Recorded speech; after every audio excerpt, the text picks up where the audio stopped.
오늘은 고린도전서 7번째 복음에 빚진 자라는 제목으로 고린도전서 9장에 있는 말씀으로 여러분과 함께 나누고자 합니다.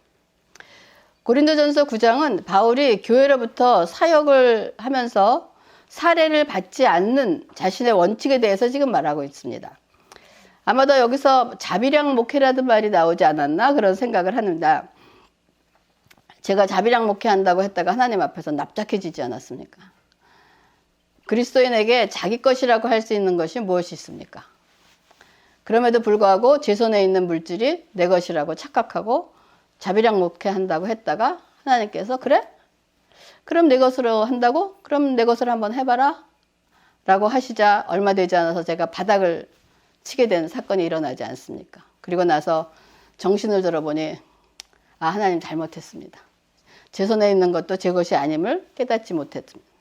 그래서 모든 것이 하나님의 은혜고 나의 교만함과 어리석음을 회개하는 기회가 되면서 제 신앙의 어떤 도약을 이루는 터닝 포인트가 되었던 것을 기억을 합니다.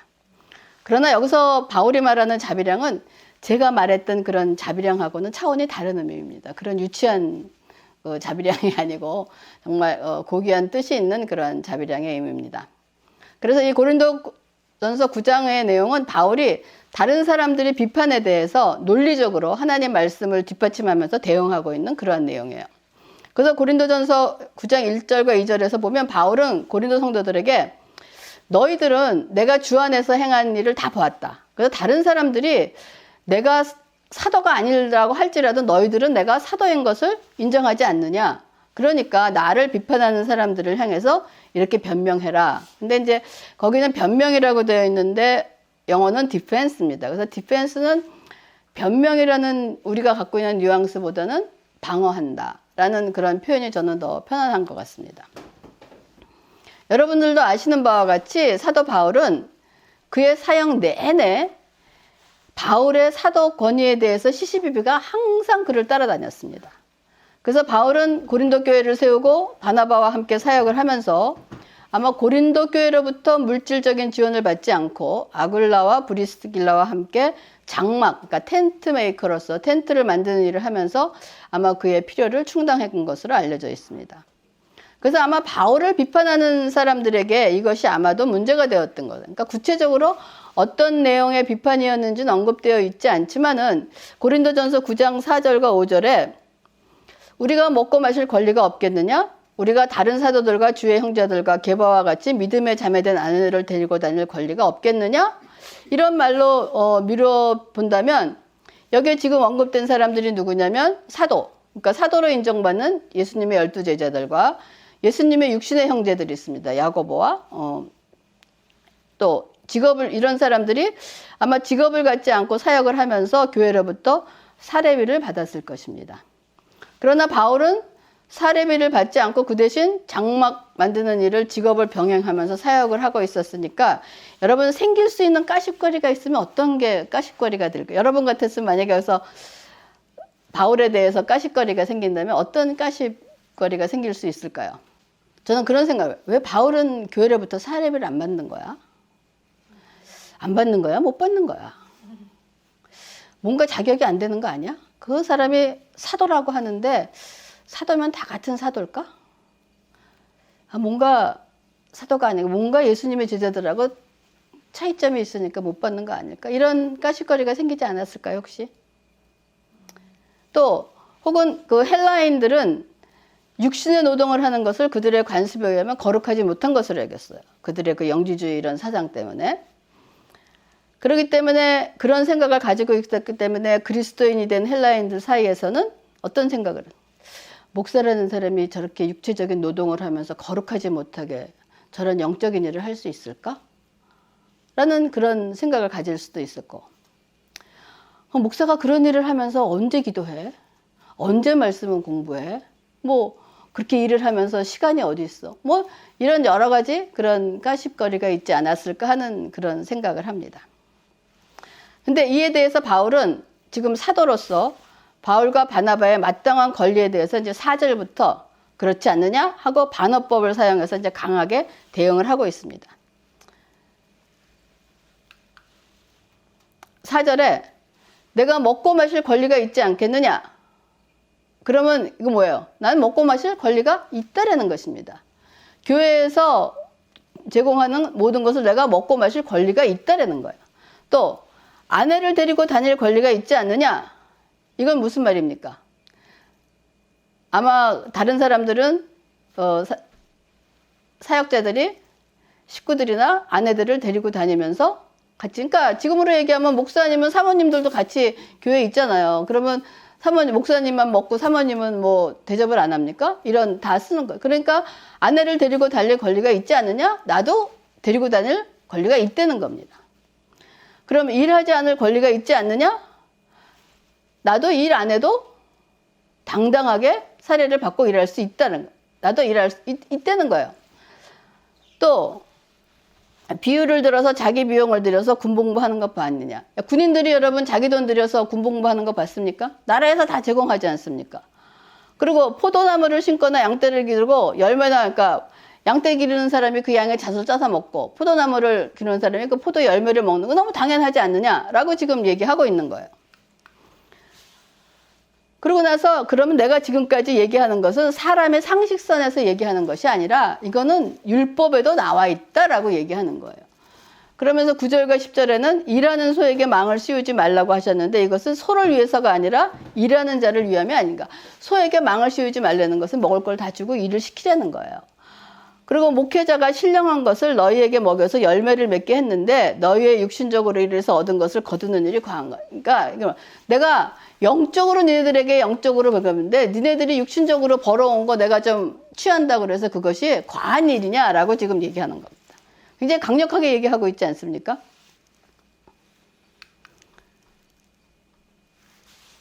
이상과 같은 권리를 다른 사람들도 너희에게 행사하는데 나와 바나바도 이런 권리를 쓸 수 있는 것은 마땅한 일이 아니야. 다른 사람들도 이렇게 하는 거 너희들한테 지금 그렇게 하고 있으니 우리들도 너희들에게 그렇게 하는 건 마땅한 일이 아니냐 이거야. 그럼에도 불구하고 이 권리를 포기하고 너희들에게 요구하지 않는 것은, 내가 이런 모든 권리를 사용하지 않고 너희들에게 요구하지 않는 것은 뭐냐? 복음을 전하는 일에 혹시 장애가 될까 봐 라고 얘기를 하고 있습니다. 왜 여러분들은 복음을 전하는 일에 바울이 무엇이 장애가 될까 봐 이런 일을 거절하고 하지 않았을까? 어떤 일에 장애가 될 거라고 생각을 했을까? 여러분 그런 생각을 한번 해봅니다. 교회에 나오는 사람들이, 교회에서 나오는 재정은 교회 하는 성도들이 모두 다 헌금하는 것으로 이루어지는 것입니다. 그 헌금을 하는 모든 사람들이 다 풍요로운 가운데서 헌금을 할까요? 풍요로운 사람들도 있지만 어려운 사람들도 있고 그렇습니다. 그래서 그런 말이 있어요. 그 교회의 목회자들의 생활 수준은 그 교회의 평균이나 평균 이하의 정도의 그런 수준으로 이뤄서 살라라고 그렇게 되어 있습니다. 그리고 우리같이 학생 목회를 하는 사람들이 학생들에게 헌금을 요구할 수 있을까요? 그들은 공부하는 자들인데 그들에게 헌금을 요구해서 니네들이 헌금하지 않으면 우리는 복음을 전할 수 없다. 복음에 방해가 되는 거. 그러니까 바울도 그 당시에 어떤 그 당시에 고린도 교회에 있는 사람들이 그렇게 부한 사람들이 많지 않았어요. 그리고 초대교회 사람들이 그렇게 많은 돈을 가지고 있어서 그렇게 했던 그런 상황은 아니었던 거예요. 그러니까 그런 것이 요구될 때 많은 복음에 장애가 될까봐 내 스스로 어떤 일을 하면서 한다라고 그런 걸 그러니까 이 사람은 복음에 내가 권리가 있지만은 그걸로 인해서 복음을 전하는데 혹시라도 다른 사람의 마음에 걸려서 방해가 될까봐 이런 일을 하고 있다는 것입니다. 그래서 성전이나 제단에서 일하는 자는 성전과 제단에서 나오는 것을 함께 나눈 것이며 복음을 전하는 자는 복음으로 살라고 하는 것이 당연한 것이라는 거예요. 그러나 나와 바나바는 이것을 하나도 사용하지 않았고 지금 이런 말을 하는 것은 우리들에게 이렇게 해달라고 요구하는 것도 아니라는 거예요. 지금 내가 하나도 안 했지만 다시 이렇게 얘기하는 건 다시 우리에게 하라는 것도 아니고 오히려 이러한 나의 뜻이 왜곡되면 난 차라리 죽어버리는 게 낫겠다라고 할 정도로 지금 바울이 강력하게 얘기를 하고 있는 것입니다. 아까 김 목사님이 말씀하신 것처럼 바울은 복음의 선물, 기프트는 받았지만 복음에 대한 보수, 페이는 받지 않았다는 얘기를 하고 있습니다. 바울이 이 페이를 받지 않은 이유에 대한 설명은 매우 흥미롭고 솔직하게 하면서 그의 강력한 권리를 기꺼이 포기하면서까지 그의 권리를 강력하게 주장하고, 내가 이거를 포기하지만은 내가 마땅히 할 수 있는 권리가 이거다라고 주장을 하고 있는 거예요. 그러면서 그는 마땅히 받을 수 있지만 그가 받을 수 있는 자신의 권리를 포기하는 이유는 뭐냐? 그것을 통해서 내가 더 높은 어떤 것을 얻고자 하기 때문이라고 얘기하는 거예요. 그러면 바울이 얻고자 하는 그 무엇이 무엇이냐? 고린도전서 9장 16절과 17절입니다. 내가 복음을 전할지라도 자랑할 것이 없음은 내가 부득불할 일임이라. 만일 복음을 전하지 아니하면 내게 화가 있을 것이로다. 내가 내 자의로 이것을 행하면 상을 얻으려니와 내가 자의로 아니한다 할지라도 나는 사명을 받았다라고 얘기하는 것은, 바울에게 복음을 전파하는 것은 자신에게 맡겨진 마땅히 감당한 일로 여겼기 때문에 그 일로 인해서 어떤 감사나 칭찬을 기대하지 않았고, 그 복음을 전하는 것 자체가 그에게 기쁨이며 즐거움이었다는 것을 얘기하고 있는 것입니다. 그렇기 때문에 복음을 전하는 일을 하지 않으면 오히려 자신에게 해가 될 것이고, 아니면 또 이 일을 기꺼이 자발적으로 해도 또 상을 받을 것이지만, 혹시 내가 이 일을 기꺼이 자발적으로 하는 마음이 없다면 이것은 나에게 사명이라는 거예요. 사명감으로 감당해야 할 거라고 지금 말하고 있는 거예요. 이 말은 바울에게 복음을 전하는 일은 무슨 핑계로도 피할 수 없는 일인 것을 얘기하고 있는 거예요. 자율적으로 얘기하든지, 아니면 자율적이 아니면 너는 건 사명감으로 얘기를 하든지, 상을 받든지 안 받든지 관계없이 어떤 쪽으로도 피할 수 없는 일임을 얘기하고 있는 것입니다. 그러나 지금 바울은 사도로서 모범을 보이고 있지만 이 원리가 모두에게 적용될 수 있는 것은 아니며 이것만이 최고의 것이라고는 얘기할 수는 없습니다. 모든 목회자들이 다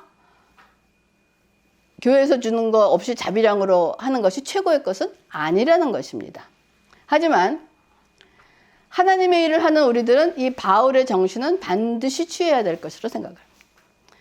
이렇게 바울의 본받을 만한 이런 행동을 유발하게 했던 동기는 무엇이었을까요? 바울이 정말 복음을 전하는 일은 내가 마땅한 것이고 이거가 칭찬을 받거나 상을 받는 것이 아니고 이 자체가 그냥 즐겁다라고 생각한 그 동기는 여러분 무엇이었을까요? 저는 그 동기가 바로 바울은 복음의 빚진 자라는 의식이 강력하게 깔려 있었습니다. 여러분, 빚을 진 사람이 무슨 대가를 받으려고 생각을 하겠습니까? 빚을 진 사람은 할 수만 있다면 더 많은 일을 해서 빨리 빚을 갚고자 하는 어떤 뜨거운 마음만이 있었을 것입니다. 왜? 빚을 갚아야 하기 때문에. 그래서 이 바울의 빚진 자로서 뜨거운 마음을 일으키는 행동을 보면, 첫째로 그리스도인으로서 사역자로서 말해야 하는 의무를 주목해야 됩니다. 말해야 된다. 여러분, 빚을 갚기 위해 말을 해야 할 의무가 있다고 지금 바울이 얘기하고 있는. 여러분, 바울의 부르심을 한번 생각해 보면 특별한 의미에서 부득불한 일입니다. 바울이 어떤 사람이었는지 여러분 다 아시죠? 그렇죠? 예수를 핍박하던 사람이었습니다. 근데 그러던 사람이 다메섹 도상에서 극적인 예수님과의 만남이 이루어졌습니다. 어쩌면 그의 부르심은 직접적이고 초자연적이고, 그러면서 우리와 부르심이 다를 수 있습니다. 그리고 바울에게 맡겨진 사역의 범위나 주어진 은사의 영역 또한 다를 것입니다. 바울의 부르심과 우리의 부르심이 사역에서 다를 수도 있습니다. 그러나 바울이나 우리에게 공통적인 것이 있다면 뭐냐? 우리 모두 다 복음의 빚진 자라는 것입니다. 여러분, 복음을 전하는 일은 사도직이나 오늘날 목사직에만 근거하지 않습니다. 왜? 너희는 가서 모든 민족에게 복음을 전파하라는 명령은 예수 그리스도를 구주로 고백하는 모든 그리스도인에게 해당하는 영원한 명령이며, 이 명령은 모든 약속과 함께 모든 시대에 동일하게 주어지는 명령인 것입니다. 물론 모든 개인이 온 천하를 다니면서 복음을 전파할 수는 없지만, 복음을 전파하는 사명은 꼭 온 천하만 다니지 않아도 다양하게 주어지게 되어 있습니다. 그러므로 여러분, 복음을 전파하도록 주어진 의무는 다른 사람으로 대체시킬 수 있는 의무가 아닌 것입니다. 여러분, 개인에게 주어진 복음을 전파한다는 것은 이렇게 저처럼 지금 설교를 하려는 그런 의미가 아닙니다. 나는 메시아를 만났어 라고 말하며 주께서 나의 삶에서 향해 하신 그 일을 전하는 것입니다. 우리 모두는 어떤 핑계라도 면제될 수 없는 엄중한 의무를 가지고 있다는 거 여러분 잊지 마시기 바랍니다. 여러분 한번 여러분 가장 가까운 것부터 시작하게 보세요. 여러분, 여러분의 부부의 대화, 여러분의 형제 간의 대화, 여러분의 친구 간의 대화의 내용이 무엇인가 한번 생각해 보세요. 주님에 대한 말씀이 있었습니까? 주님이 오늘 나를 이렇게 만지셨어. 주님이 이렇게 해주셨어. 가장 가까운 대화부터 시작할 때 그것이 없으면 여러분의 영혼이 고갈이 되게 되어 있습니다.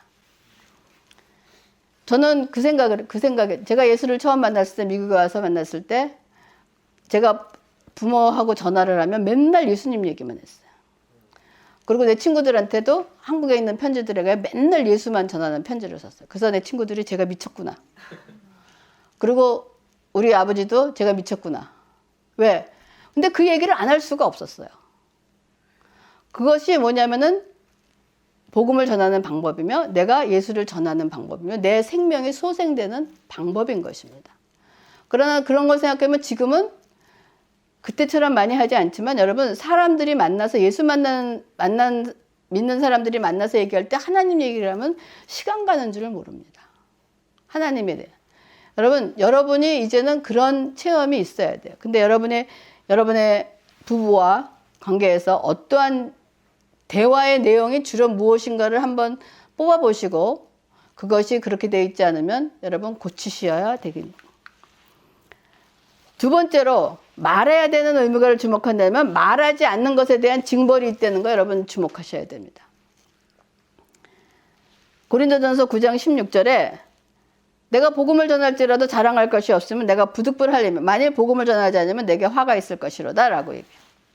여러분 지금 내가 오우투미 나에게 화가 있을 것이다 그러니까 뭐 어떤 화가 임할 것인가 뭐 복음을 전하지 않으면 무슨 엄청난 일을 당할 것인가 뭐 겁나죠 지금. 저게 도대체 무슨 소린가. 여러분 만약 복음을 전하지 않는다는 건 내가 우리 그리스도에 대한 진리에 대해서 입을 다문 채 하나님에 대한 얘기가 내 입에서 사라지고 자꾸 없어지게 되면 우리는 예수 그리스도와의 교제의 부분에서 많은 부분을 잊어버리게 돼요. 내 삶에서 하나님께서 하신 일들을 나누는 것이 예수 그리스도를 아는 건데 그것이 없어지면 뭐냐? 하나님과의 관계가 자꾸만 소멸해서 멀어진다는 그것이 뭐냐면 화를 당하는 것입니다. 하나님과의 관계가. 그래서 예수에 대해서 말할 때 더 즐겁고 풍성한 삶을 살게 되는 거예요. 그러니까 말하지 않을 때는 일해야 될 때 일하지 않는 게으른 그리스도인데 화가 있다는 것은 영적인 후퇴와 우리의 영혼의 갈급함을 얘기하는 것입니다. 그리고 또한 여러분 믿음을 진리 안에서 굳게 세우는 최고의 방법이 뭔지 아십니까? 그것은 다른 사람과 복음을 나누는 것입니다. 여러분 만약 어떤 것을 가장 잘 배우고 싶다면 여러분이 배운 것을 가르칠 수 있는 단계에 이르러야 된다는 거예요. 여러분이 직장에서 자신이 하고 있는 일을 다른 사람에게 동료에게 가르쳐 준다는 의미는 뭡니까? 여러분이 전문인이라는 거예요. 여러분이 전문인이 되지 않으면 다른 사람에게 가르쳐 줄 수가 없다는 것입니다. 그거하고 똑같은 얘기예요. 그렇기 때문에 여러분이 복음의 참된 핵심이 어디 있는지 하나님의 계시의 본질이 무엇인지를 여러분 원한다면 죄인들에게 가서 그들을 죽으신 예수 그리스도에 대해서 말해야 돼요. 그리고 가르쳐야 됩니다. 이렇게 할 때 이것이 사람의 마음을 움직일 수 있는 능력이 되고 여러분 또한 온전케 하는 확실한 것을 붙잡게 되는 거예요. 여러분 배운 것을 가르칠 때 자신의 것이 온전히 된다는 거 잊지 마시기 바랍니다. 그리고 세 번째, 의무를 뛰어넘는 즐거운 순종을 주목해야 됩니다. 바울은 우리는 의무로 말을 해야 돼요. 하지만 의무를 잘 수행한다는 일은 귀한 일이지만 의무로 인해서 무슨 일을 수행한다고 생각하면 여러분 이모티콘으로 뭐 표현한다면 어떤 표정을 지을 수 있을까요? 제가 찾아봤는데 없더라고요. 마땅한 것이 없더라고요. 아주 죽지 못해서 하는데. 국방의 의무를 정말 즐거움으로 하는 어떤 사람이 있겠습니까? 그렇지만 의무를 뛰어넘어서 그 일 자체가 즐거워질 때 여러분 날개를 단다는 거 잊지 마시기 바랍니다. 그래서 이 일에 재능이 많이 있어도 즐기는 자를 당해낼 수가 없다는 것입니다. 이 즐기는 것이 어디서 오느냐?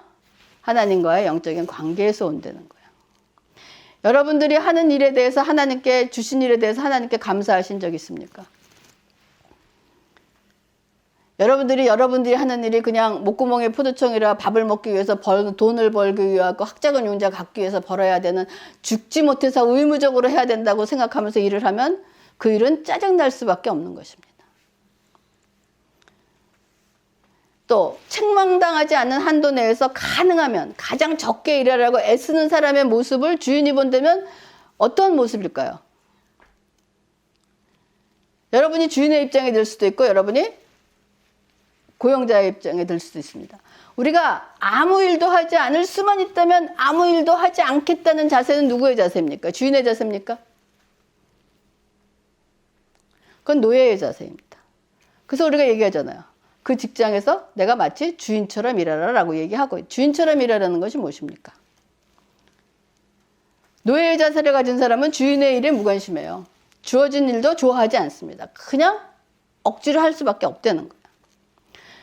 근데 만일 우리가 그리스도를 사랑한다면, 우리가 할 수 있다면 그리스도께서 명령하신 것보다 더 많은 일을 하려고 애쓸 것이고 즐거움으로 행할 것이고, 아무리 많은 일을 할지라도 필요 이상의 지나치게 많은 일이라고 생각하지 않을 것입니다.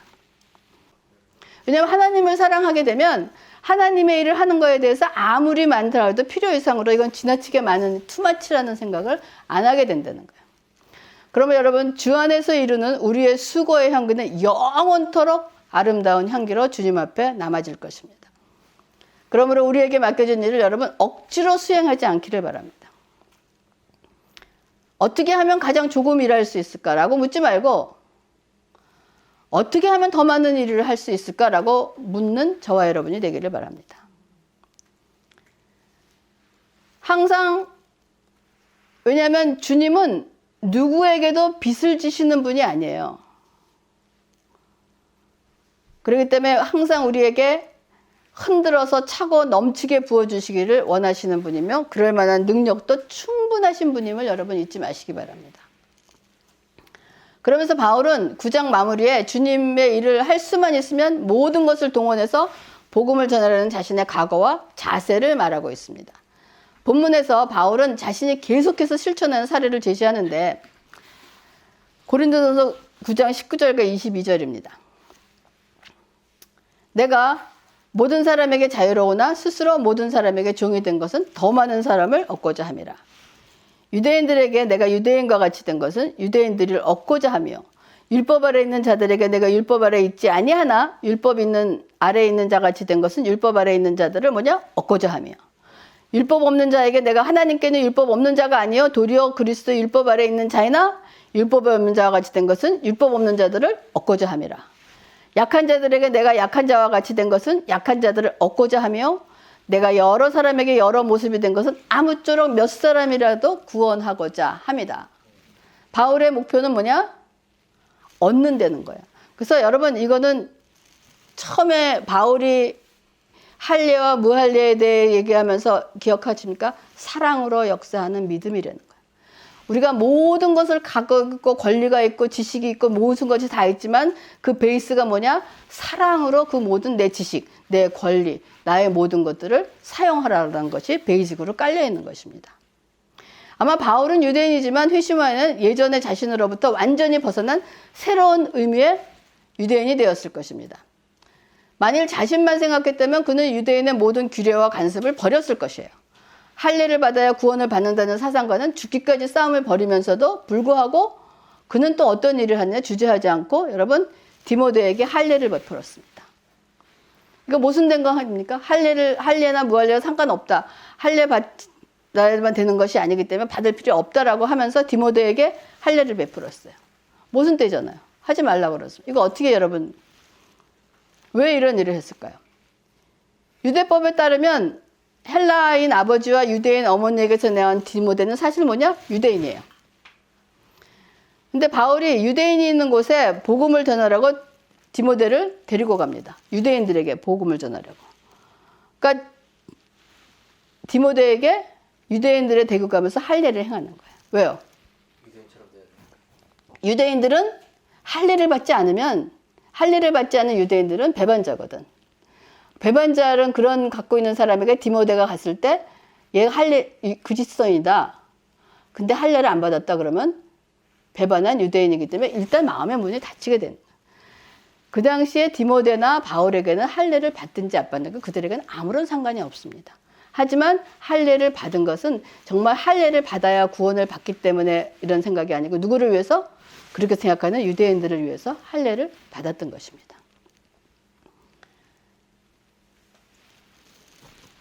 근데 제가 이 부분을 전면서 굉장히 조심스러워요. 여러분이 잘못 이해할까 봐. 복음을 위해서는 그러면 뭐든지 다 해도 된다. 이런 것이 아니라는 거예요. 또 바울은 헬라인 디도에게는 억지로 할례를 받게 하지 않았어요. 하지만 디모데에게 왜 할례를 베풀었는가는 여러분 이해할 수 있기를 바랍니다. 그러니까 복음에 대해서 그의 사역에서는 복음에 대해서 크게 유익했기 때문에 바울은 디모데에게 할례를 베푸는 일을 했던 것입니다. 그래서 그는 복음을 전하기 위해서 유대인에게는 유대인같이 되어 그를 구원하고 했고 또 유대인들에게 복음을 전하는 것이 유익했다는 거예요. 하지만 또 율법이 없는 이방인들에게는 자신을 헬라인이나 야만인들과 같이 율법이 없는 자가 되든 또한 약한 자들을 위해서는 강한 형제들에게 그의 관점도 존중하지만 그들의 자유를 제한해라 라고 훈계하기도 했습니다. 왜냐? 복음은 여러분 어떤 특정 부류에 속한 사람에게만 주어지는 것이 아니에요. 모든 사람들이 다 받아들일 수 있는 매우 다양한 측면을 가지고 있는 것이 복음입니다. 그렇기 때문에 오늘날은 특히 그리스도인들 사이에 너무나 다양한 문화가 있고 각자의 삶의 조건이나 교육 정도로 너무 다르기 때문에 다양성으로 인해서 많은 문제들에 대한 그리스도인의 관점 역시 다양해질 수밖에 없습니다. 그러므로 우리들의 양심의 거침이 되지 않는 한 허용할 수 있는 일이라면 우리들의 자유를 제한할 수 있기를 바랍니다. 어떻게 편협한 생각을 가진 사람들의 의견까지도 존중해서 우리가 복음을 전할 수 있는 일을 해야 된다는 거예요. 그러나 이렇게 하는 동기가 우리 주님을 위해서 그들을 얻기 위한 것이라는 것을 잊지 마시기 바랍니다. 그러나 여러분 경계선을 잘 알아야 돼요. 굉장히 이거 어렵습니다. 신앙 양심에 꺼리끼지 않은 한도 내에서 많은 사람들을 구원을 할 수 있는데 우리만 하더라도 미국 교회에 갖고 있는 사람들과 우리의 생각은 다릅니다. 그들은 복음을 전하기 위해서 예배당을 무슬림에게도 내주고 요구하는 사람에게도 내주고 저는 그것은 아니라고 생각합니다. 이것이 앞으로의 세상에 지금 바울이 이런 모순된 행동을 하고 있지만은 이러한 것을 내가 여러분에게 이거를 전하는 게 굉장히 오해의 소지가 있고 위태로운 거가 잘 이해할 수 있을까 위험한 생각을 갖고 있는 것이 그러한 것까지도 받아들여지는 것이 복음을 위해서 한다고 생각할까 봐입니다. 하지만 경계선이 있다는 거 잊지 마시기 바랍니다. 우리가 양보해야 될 것도 있지만 절대로 양보해서는 안 되는 것이 있다. 왜? 복음은 나의 어떤 지혜와 이런 노력으로 되는 이런 걸 하는 것은 내가 복음을 전하기 위해서 나의 어떤 최선을 보여주는 것이지 나의 그 최선 때문에 복음이 전해지는 것은 아닙니다. 복음은 하나님의 능력으로 하나님께서 하시는 거기 때문에 나의 최선을 복음을 위해서 나의 최선을 나를 내리고 낮추는 일을 하는 것이지 나의 낮춤과 나의 어떤 이해력과 나의 어떤 포용력이 복음을 전하는 것은 아니라는 것입니다. 그래서 여러분 본질과 비본질을 잘 구분할 수 있기를 바라겠습니다. 그래서 바울은 고린도전서 9장 24절에 운동장에서 다름질하는 자들이 다 달릴지라도 오직 상을 받는 사람은 한 사람인 줄을 너희가 알지 못하느냐. 너희도 상을 받도록 이와 같이 다름질하라. 이거를 보면 여러분 상을 받도록 다름질하라 라고 느끼십니까? 나도 상을 받게 다름질하라 라고 바울이 얘기하는 것 같아요. 상을 받도록 다름질하는 게 아니라 run in such a way. 상을 받도록 달리는 사람 같이 그 사람이 달리는 것 같이 그 달리는 자의 습관을 그들의 모습을 배우라라고 얘기하는 거예요. 다름질하는 경주자들은 어떻게 달립니까? 그들이 무엇을 합니까? 마라톤 하기 위해서. 하루아침에 아무것도 안 하고 있다가 그냥 땡 하면 나가서 달립니까? 많은 훈련이 있다는 거예요. 그래서 고린도전서 9장 25절과 26절에 이기기를 다투는 자마다 모든 일에 절제하나니 그들은 썩을 승리자의 관을 얻고자 하되 우리는 썩지 아니할 것을 얻고자 하노라. 그러므로 나는 다름질하기를 향방 없는 것 같이 아니하고 싸우기를 허공치는 것 같이 아니한다라고. 경주자들은 달리기 위해서 엄격한 훈련을 받고 식단 조절을 하는 것처럼 엄격한 자신의 통제를 필요로 한다는 거예요. 이제 여러분들은 본어게인 크리스천에서 베이비 크리스천이 아닙니다. 이제는 성숙된 자들이기 때문에 자신의 절제를 필요로 하는 것을 훈련해야 돼요. 여러분, 자신의 통제는 나쁜 것만이 아니라 합법적인 것이라 할지라도 여러분 삼가해야 한다면 멀리해야 된다는 거예요. 여러분, 그리스도인의 삶이 죄를 짓지 않는 일만 하면 되는 것이 아니라 이거를 넘어서서 죄는 아니지만 나를 무겁게 하는 것이 있다면 달리기 위해서 여러분 버릴 수 있어야 된다는 거예요. 여러분들은 이제는 죄를 짓지 않는 삶을 사는 것만을 향해서 달려가는 것이 아니고 죄는 아니지만은 내가 복음을 전하는 일과 하나님 나라를 위해서 필요 없는 것이라면은 죄는 아닐지라도 버려야 될 것은 버려야 되는 단계에 있는 사람들이에요. 그거 지금 여러분 훈련하고 있는 것입니다. 낚시하는 거 나쁘지 않습니다. 그거 죄 아닙니다. 그렇죠? 그거를 구원받는데 아무런 지장이 없습니다. 하지만 그 낚시가 너가 좋고 너의 건강을 위해서 좋고 해야 되고 취미라고 하지만 그 낚시가 하나님의 일을 하는데 어떠한 일에 방해가 된다 그러면 넌 철저히 그거를 버려야 된다는 것을 바울을 얘기하는 거예요. 쇼핑이 나쁜 거 아닙니다. 응? 우리가 하나님이 그거를 돈을 줘서 나도 그걸 해봤기 때문에 나쁜 거 아닙니다. 하지만 이제는 필요하다고 생각하면은 절제해야 될 때는 그 자신을 절제해야 된다. 그 시간에. 네? 그러니까 목사님도 골프를 친다고 해서 죄는 아니에요. 하지만 목사님 자체에는 그 골프가 하나님을 믿는 방향에 방해가 되기 때문에 무거운 짐을 내려놓는 것입니다. 이러한 일들이 앞으로 이제 여러분들은 여러분의 삶 속에서 이거를 정리해야 될 때예요. 이거를 갖추고 이거를 가볍게 하고 해야 되는 것이 여러분의 훈련인 겁니다. 그러므로 바울은 다름질하는데 방향 없이 오늘은 이쪽, 내일은 이쪽.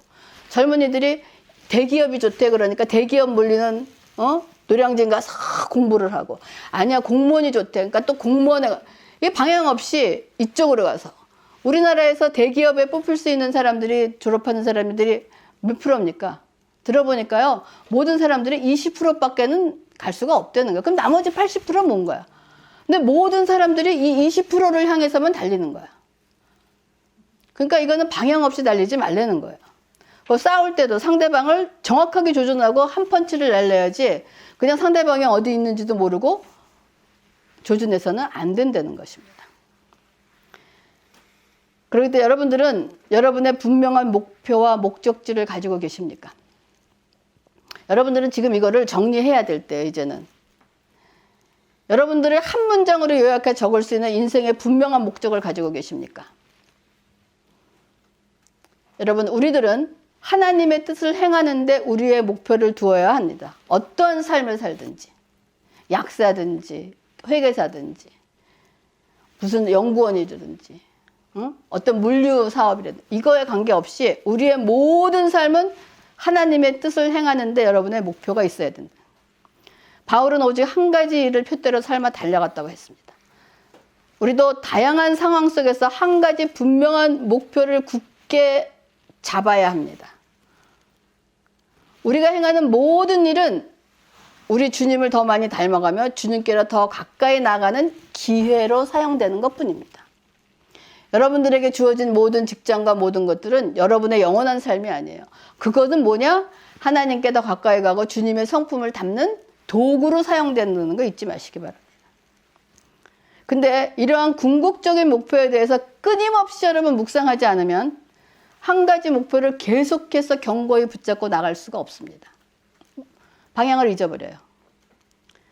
우리의 시선과 마음은 항상 우리 앞에 놓여있는 주님을 향해야 된다는 거예요. 근데 여러분이 주님이 움직이시는 게 아닌데 여러분들이 움직여서 어느 날은 주님이 있다가 어느 날은 없다. 이렇게 되는 거예요. 그래서 우리는 하나님의 높은 부르심의 상을 계속해서 우리 앞에 자꾸 끌어다 놔야 돼. 이것이 우리가 바라봐야 우리의 인생 경주를 마칠 수 있게 자꾸 끌어다 놔야 돼. 끌어다 놔야 되는 게 뭐냐? 말씀, 묵상과 기도와 하나님과의 교제. 이거 없으면은 그것이 없어버리고 내 앞에 뭐가 있는지 몰라서 그냥 이리 달렸다가 저리 달렸다가 허공을 치는 이런 삶을 살게 되는 거예요. 그래서 여러분 이와 같이 승리자의 관, 크라운을 얻기 위해서는 첫째, 모든 사람은 오직 예수 그리스도를 믿는 믿음으로서만 경주에 들어갈 수 있습니다. 그리고 모든 사람은 오직 신실한 노력에 의해서만 경주에 이길 수 있다는 거예요. 즉 우리가 가진 것을 여러분 굳게 잡아서 아무도 우리의 면류관을 빼앗지 못하게 하시기 바랍니다.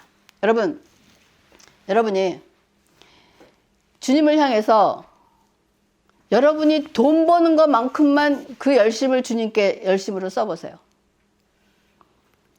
낚시하는 것만큼 그 열정을 주님께 한번 써보세요. 그 관심과 그 재미와 그 흥미와, 내가 낚시가 나쁘다고 얘기하는 게 아니야. 그것만큼 주님께 한번 달려보라는 거예요. 우리에게 그것이 지금 없습니다. 여러분이 여러분의 삶 속에서 여러분의 삶을 지치게 하고 힘들게 하는 거기에서 메말라져 가는 때, 왜냐? 표대를 잊어버렸기 때문에. 여러분의 목표를 잊어버렸기 때문입니다. 여러분의 목표 설정을 잊어버렸기 때문입니다. 찬호가 깼어. 설교가 다 끝나는 줄 알고.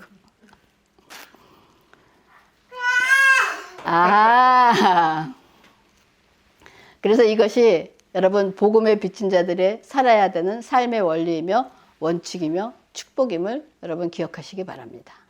기도하겠습니다. 하나님, 우리는 복음의 빚진 자입니다. 아버지, 복음의 그 빚진 자로서 하나님 앞에 어떠한 삶과 어떠한 자세로 살아야 될 것을 오늘 바울이 고린도전서 9장을 통하여 주시는 그 말씀을 통해서 우리의 마음을 다시 한번 재정비할 수 있도록 하여 주심을 감사를 드립니다. 다시 그 표대를 내 앞에 갖다 놓고 우리 주 예수 그리스도를 향하여 달려가는 우리가 되게 하여 주시옵소서. 아버지, 감사를 드리면서 모든 말씀을 예수님의 이름으로 기도합니다. 아멘.